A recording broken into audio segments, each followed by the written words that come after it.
In question number 15 on your Math 1105 Test 1 review, you're given a function that involves a radical, and in this case the radical has index 2, which means it's a square root. One of the things that you need to hone into when you're dealing with a function that contains a radical, if the index of the function is an even, for example, square root would be index 2, or fourth root, or sixth root. If the index is even, in order to ensure that you're getting real answers out of the function, you have to make sure that the quantity under the radical never becomes negative. It's not allowed to be less than 0. Well, think about this.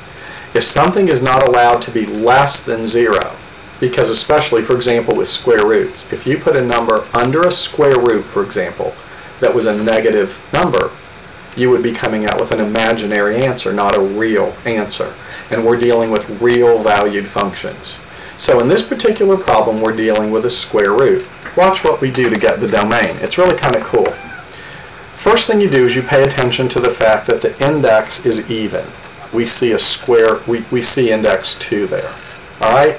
If I want to find the domain, I have to make sure that the quantity under the radical never becomes negative. It never becomes less than 0.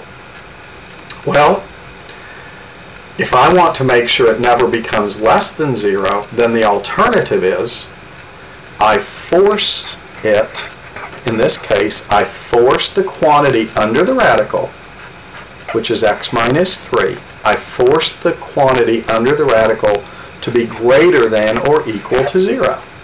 That prevents it from being less than 0. Okay? So if I make this happen, I add 3 to both sides. X is greater than or equal to 3, and that is a very quick way of getting my domain. So the domain here is the set of all x's such that x is greater than or equal to 3. If you do that on a number line, 3 is included, and you're shading everything in this direction. And if you wrote your domain in interval notation, you'd have a bracket on the 3 for inclusion, comma, infinity, and of course your paren symbol. So that's the easiest way to find the domain of a rational function. I'm sorry, not rational, scratch that. The domain of a function involving a radical. And in this case, anytime the index is even, you're going to take the quantity under the radical and force it to be greater than or equal to 0. Okay, there we go.